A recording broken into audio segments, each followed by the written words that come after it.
Good evening. This is the Town of Monroe Board of Finance regular meeting. Today is Thursday, October 17th, 2024 at 6 p.m. This meeting will be recorded and made available on the town's website pursuant to state law. So I'd like to go ahead and take roll call.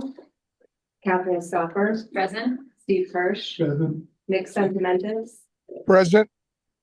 Samantha Spino. Present. Mark O'Donnell. Present. Terry Rooney. Present. Ron Benotsky. Present. Heidi Mead. Present. Deb Heim. Present. Frank Duchess. Here. And Joe Copsa. Here. And we also have Craig Rosenberg. Hi.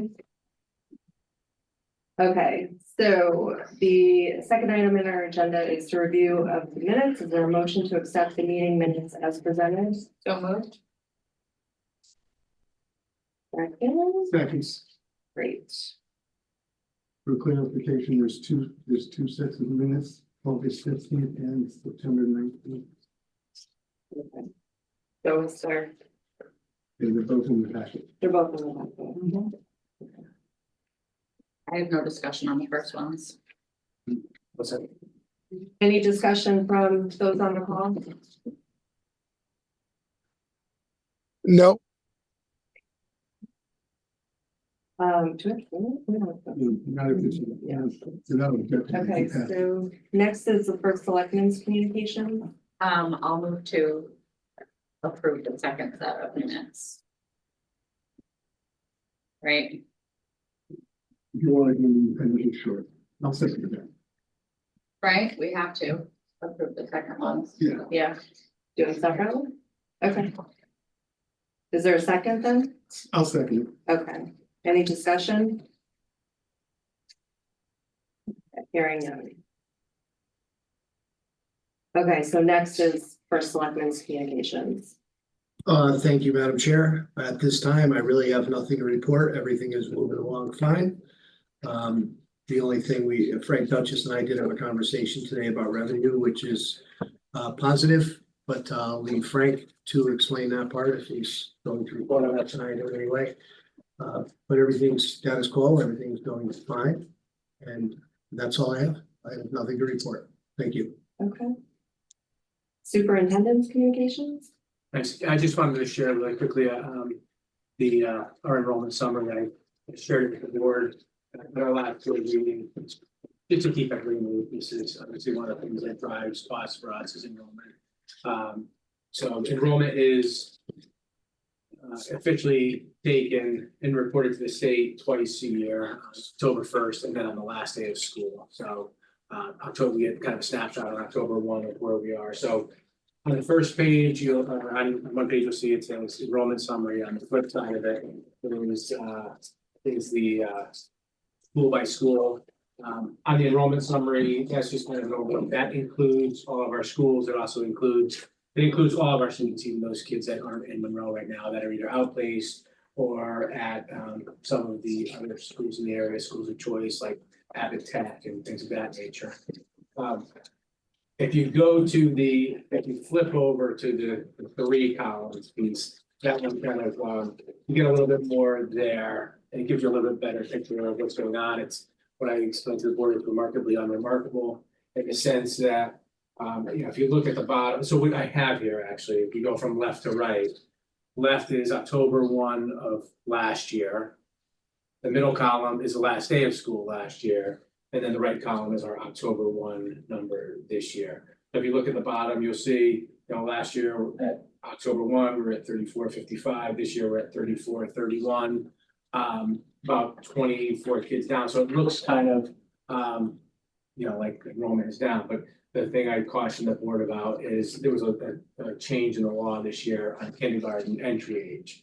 So it used to be the cutoff age was January 1st. You had to be 5 by January 1st. This past year, you had to be 5 by September 1st. So if you look at what really more than makes up for that change, that negative change there, and if you just look at the kindergarten numbers at all three schools, you'll notice, from last year to this year, Monroe Elementary is down 9 students, Bon Hollow's down 24 students, and Stepney is down about 20 students. We only captured 8 months of kids with this kindergarten class as opposed to a full year. With the exception of probably about 40 students, we did go through a waiver process. Parents could ask that their kids, if they were born in September, October, November, or December, they were turning 5 in one of those months this year, that we could give them an assessment and have them, start kindergarten. So we do have some, so I don't want to be disingenuous and say there's no one born between September 1 and September 31 in this kindergarten. We do have probably close to 40 kids, but this group did not pick up a number of kids. I don't know how many kids it doesn't pick up because we don't know, because they're in kindergarten. They haven't enrolled with us. So I do anticipate this year. That was really nice for us because it allowed us to keep our section sizes the same. And actually decrease a section at Font Hollow in kindergarten this year. But I'm nervous about this coming up here because now I'm going to capture 12 months of full kids in this next the next collection for next year. So that's what kind of makes it up. The number will continue to go up this year, primarily in pre-K, because kids age into that at 3 years old. It's rolling admissions all year. So we're at 82 kids right now. Last year we were at 77 at this time, and you see we finished with 101. So I assume we're at 82, we'll finish around, that same number, around 101 there. So those are, I just wanted to, keep everybody in the loop with that. You'll see Jockey Hollow and Massac relatively stable from last year to this year as well. The bubble will start moving up. You'll see, especially like if you look at Font Hollow, it kind of jumps out a little bit easier at AC. A couple of classes with 6 sections in them. That bubble will start to make its way up to the middle school. So we do have a demographics presentation being done. We had a demographic study done over the past few months. They were waiting to get the October 1 numbers. We will have a demographics presentation at this Monday's board meeting if anyone's interested. And that will give us a projection out. We'll get a 5-year, we'll actually get a 10-year projection year by year for the next few years. Obviously, the further out they go, the less reliable they are, but it definitely will help us as we plan to deal with our enrollment. Remind me the deadline for kindergarten enrollment, February, the formal one for registration. There is no deadline. Oh, there is. Like to register your kid for kindergarten, Yeah. we get people that enroll all the way up to So the first day until of school. August, yeah. Okay. I mean, we try to get it out, we put it in the papers, we send stuff to all the area preschools, we send it out on our school messenger, usually get it out there. So we don't have a lot that register over the summer. Most of them are registered, by February. It opens in January. Opens in January, Yeah. okay. And is this 10-1 date, is that significant to anything other than the fact that we're in October right now? That's just the 2 dates that the state officially collects attendance data is October Okay. 1 and the last day of school. Okay. So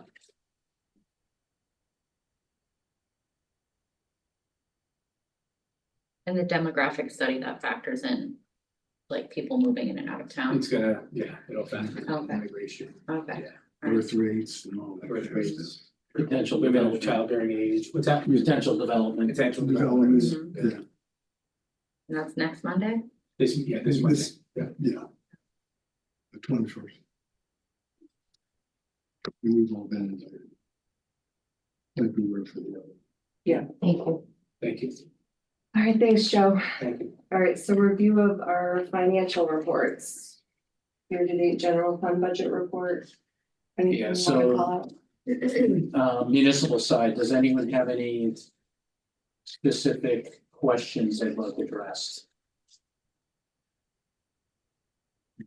So, as Terry kind of mentioned earlier, everything, from a finance perspective right now, things are, coming along just fine at the moment.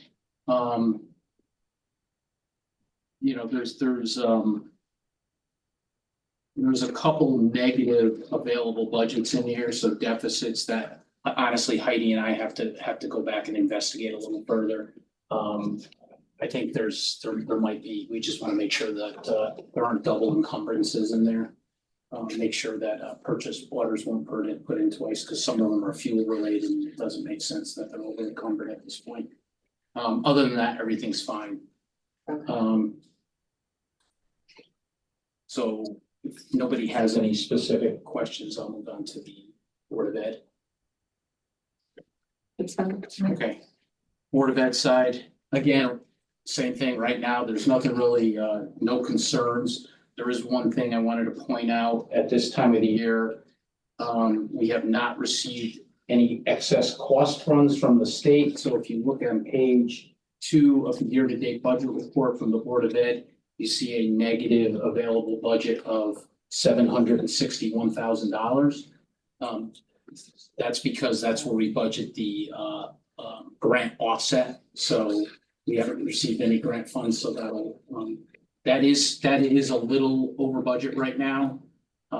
Not a concern at this point, but the vast majority of that deficit is related to the fact that we haven't received the grant funds at this time. Which you don't receive the first payment until March, right? You know, I'd have to check on that, Steve, but it's a couple months out. No. So that'll run, that'll look. Yeah, you'll look that way for a while. I think it's no. I think it's, that's the ECS number. Oh. Oh, that's what I was, yeah. Yeah. I think it's the end of February, Yeah, but that's I what could double check on yeah. that. Okay. Yeah. And I just thought it was into, There's in the three, next calendar. yeah, the excess cost, there's one payment, then there's a And then there's a second payment, and then there's a true up adjustment, so. So again, does anyone have any specific questions on the Board of Education budget? Okay, the next of it is the quarterly trial balance for all funds, which we typically include in your pack, but don't go over, but you can certainly entertain the questions that the board may have.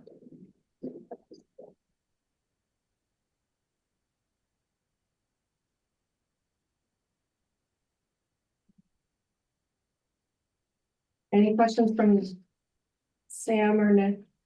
I don't have. Okay. Nope, I'm okay. No, I'm fine. Thank you.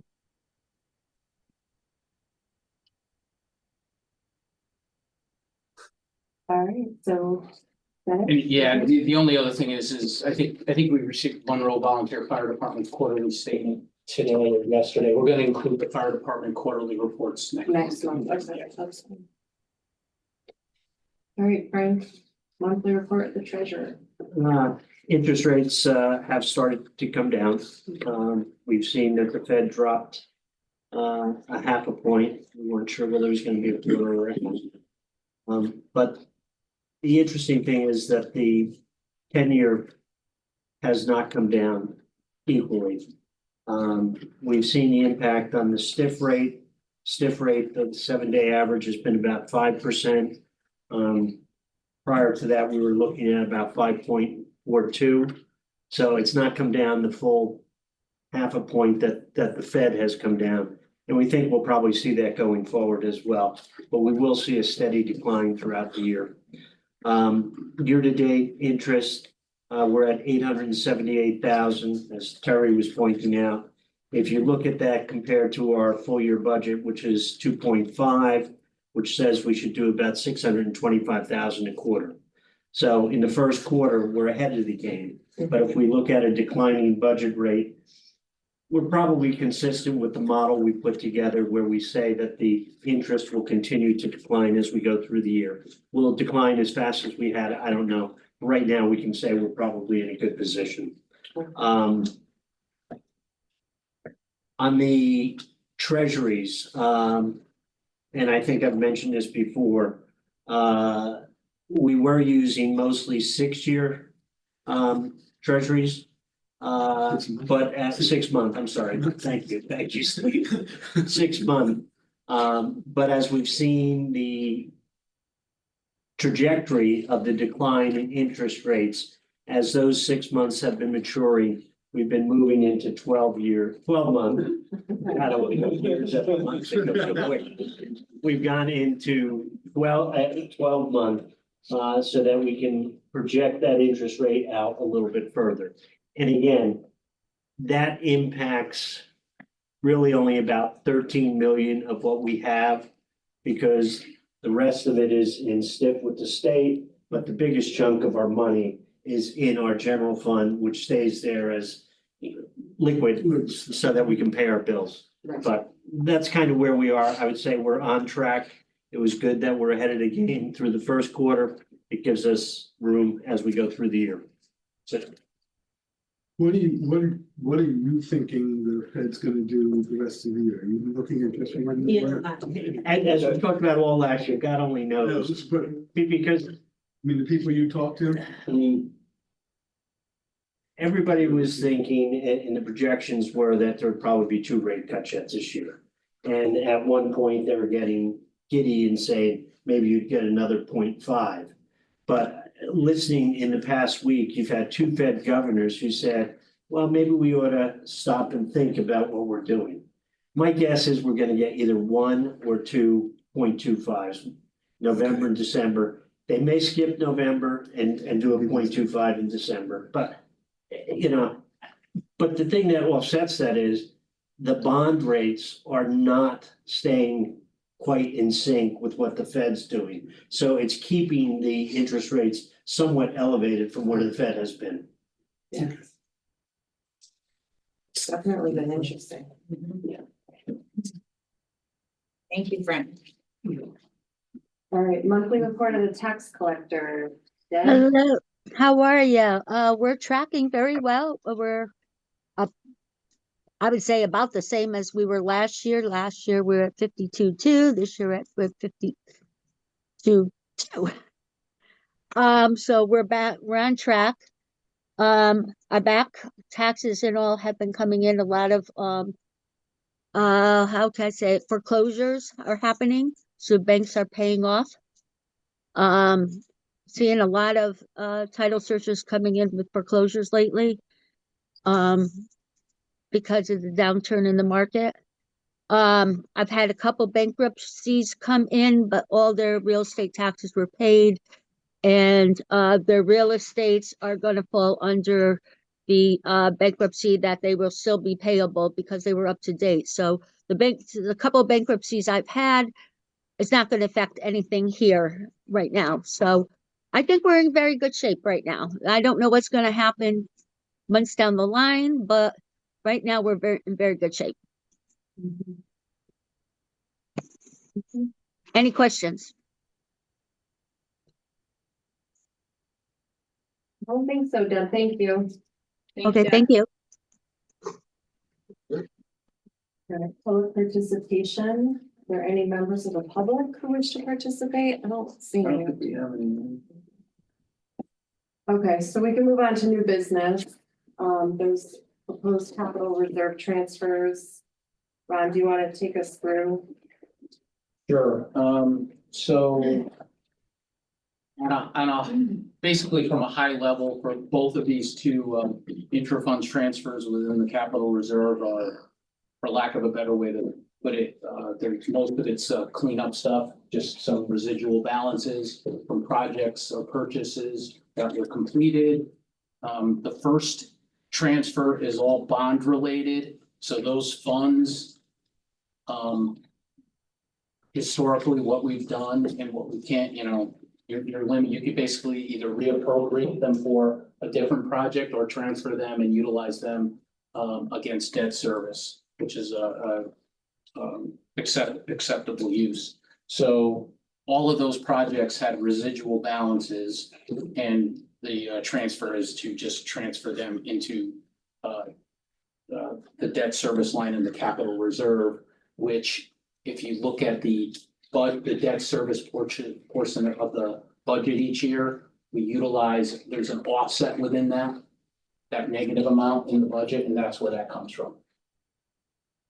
That's what entry number 1 is. Entry number 2 are non-bonded projects that are either complete or never got off the ground. And Steve, I think you had a question regarding the sewer feasibility study.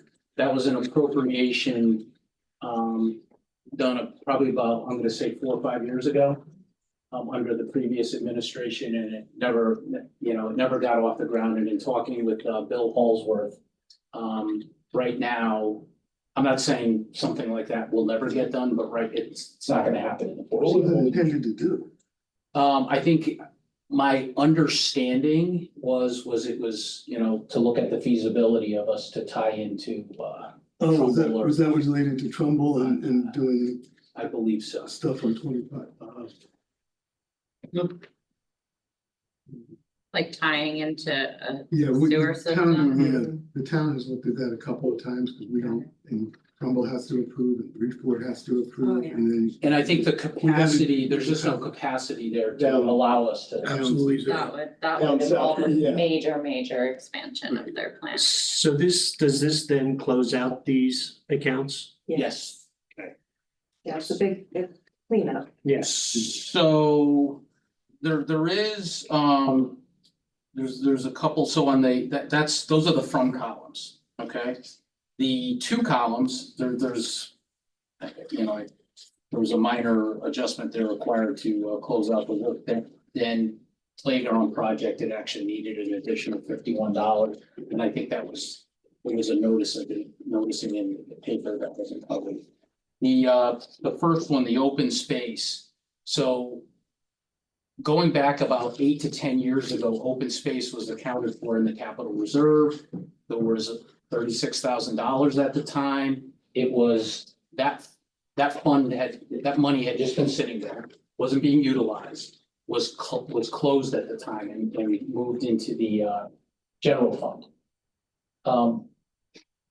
About a year or two ago, we reopened the open space fund and funded it from the capital reserve with the money that was originally dedicated to open space.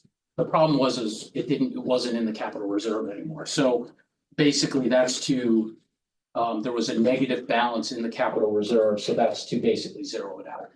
That's $36,000.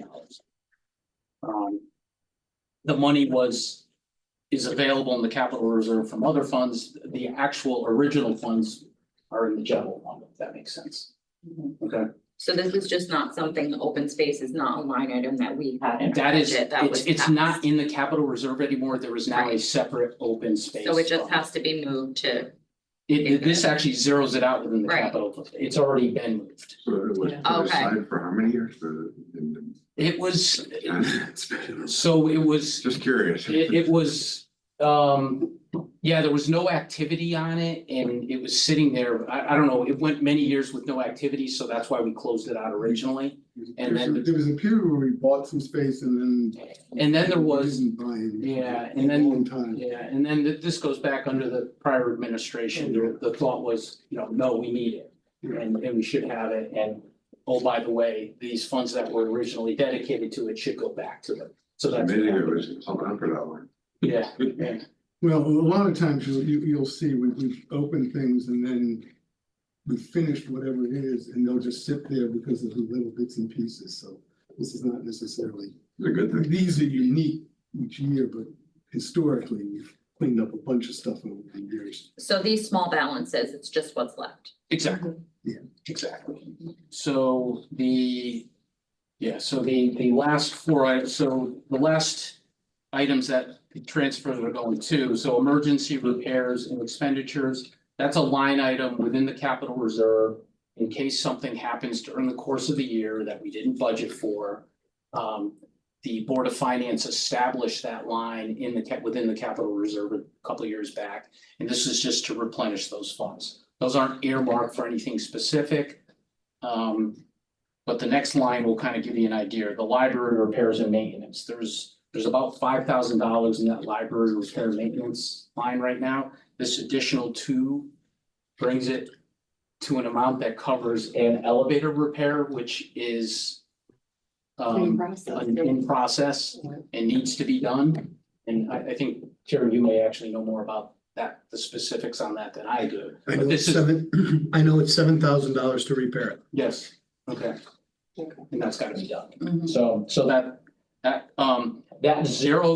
brings that library repair and maintenance line, which was established probably for a prior repair, up to the amount needed to cover this specific repair, and then that'll get zeroed out. The next item, EMS equipment. This is an appropriation which Yeah, we have, maybe Yeah. I don't want to steal this thunder since he's here. yeah, so for Sam and Nick, Craig Rosenberg from the Monroe EMT is here to go over the next line item, just so you're aware. You want a quick Thank you. overview? Yeah, sure. Yeah, and I could show you too, but we have on each of our ambulances, these are called Lucas devices. And they're essentially automatic CPR machines. So they will do chest compressions on a person. So it goes over the chest and behind them. And the benefit is it does perfect CPR. If you think about it, to do CPR by hand, if you tried it for even 2 minutes, you're pretty much exhausted. We have a 20-minute ride, best case, to the hospital. We also work cardiac arrest in the house now.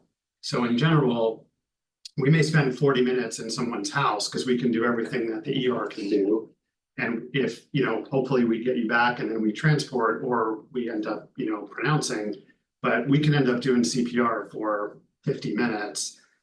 This lets us put the machine on. It takes about 10 seconds to put on, and it will do perfect CPR on the entire way to the hospital for us. So the devices we got, which the town was awesome, we got these a little over 7 years ago. They retail for $20,000 each. It's a little pricey, but they're obviously an important piece of equipment. We have 3 of them, and they're now reaching end of life. And so the manufacturer, we have a maintenance contract on them. No pun intended. Yeah. Yeah, actually, A Lucas machine for Lucas machine? yeah, so, Good pickup. yeah, that was a good one. No, I So, was talking the end of life. yeah, no, I got it. So they're end of life. We were gonna look at doing a request next year to replace them. However, Stryker, the manufacturer, is running a little bit of a special, probably end of year. They wanna, make something happen. There's now the next generation of these. And the bottom line, what they will do is give us $5,000 per unit on a trade-in, so that's 15,000. And they will reduce the retail from 20,000 to 18,000 per unit. That would bring us to a $39,000 fee to replace all 3, which is exactly what we paid over 7 years ago. So it's a pretty good deal. They did, and I'll pause after this. They gave us a couple options. We could buy all at once, 31K.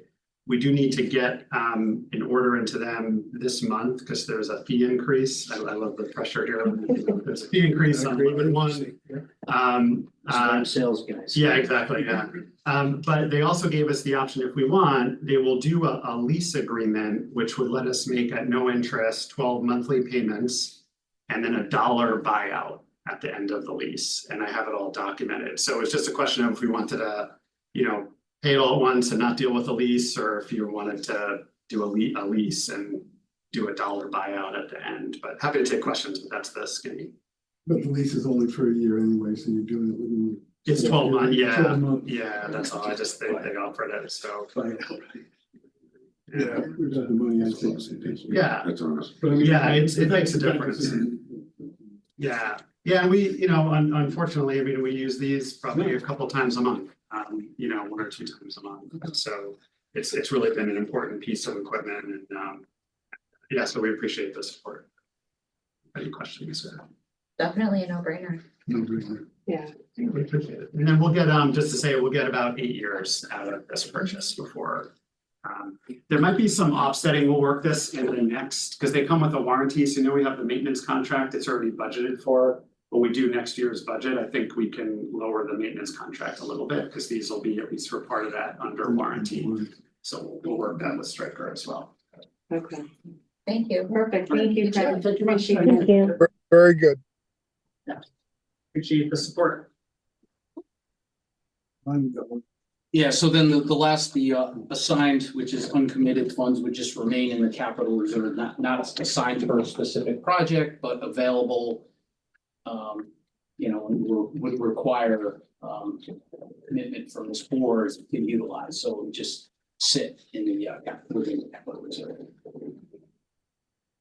Madam Chair, I have a motion Okay, for the business item 7A. Interfund transfer number 1. I will now read the following resolution and ask for its adoption. Resolved, the following interfund transfers be approved pursuant to Chapter 8, Section 7G of the Town Charter for the fiscal year ending June 30th, 2024.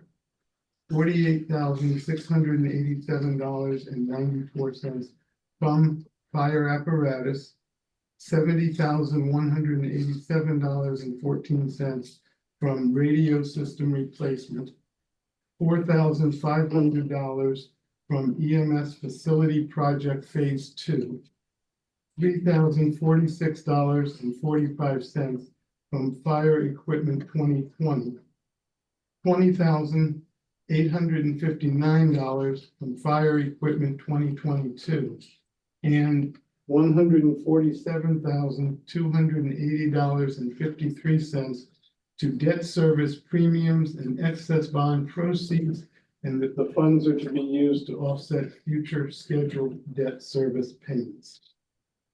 I'll second that.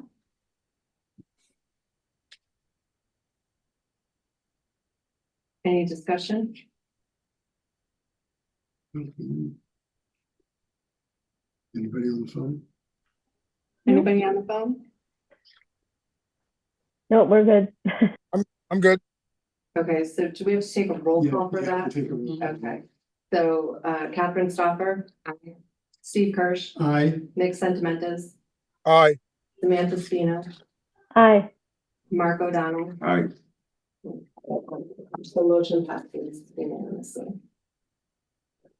I have a motion for interfund transfer number 2. I will now read the following resolution and ask for its adoption. Resolved, that the following interfund transfers be approved pursuant to Chapter 8, Section 7G of the Town Charter for the fiscal year ending June 30th, 2024. $1,253.66 from Fire Department vehicles for Stevenson Fire Department, $10,000 from Monroe Volunteer Fire Department Facility Study, $267 from Board of Education Chromebooks, $1,380.50 from new fire hoses, $60,000 from sewer feasibility study, $319 from audio pagers fire departments, $85 from Board of Education PC labs and teacher laptop replacement, $1,199.90 from Stevenson Firehouse generator, $1,850 from Board of Education towable boom lift,